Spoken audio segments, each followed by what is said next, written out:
Thôi rồi bé một sáng này tay lộn tôi lộn nào ơi. Thân tôi lộn nào ơi. Một chẳng có gì mà.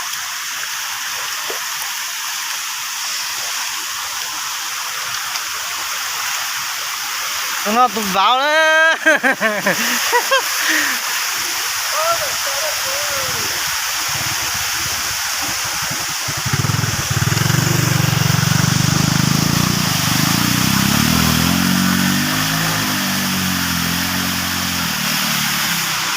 Thôi rồi bé một sáng này tay lộn tôi lộn nào ơi. Lộn gì để tay ơi.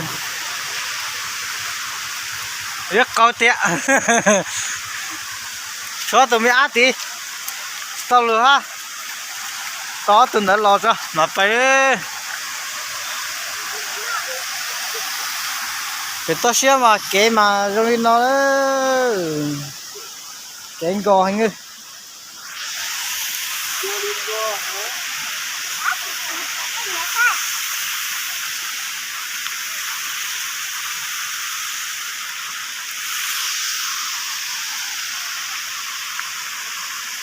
Cho tụi mình ăn được lọt ra. Có tụi nó lọt ra. Mà phải. Ôi vô cầu tiện, ôi vô cầu tiện. Nó cho chân áo nó là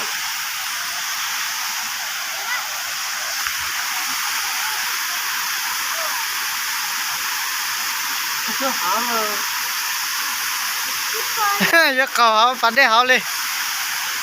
Ôi dồi có lọ cầm đâm vô các cờ đấy mẹ.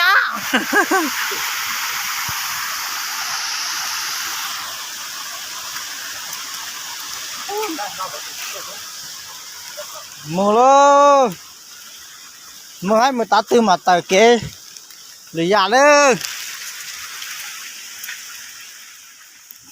Thảo nói ra thảo phép sáng này tài lò đó. Nói.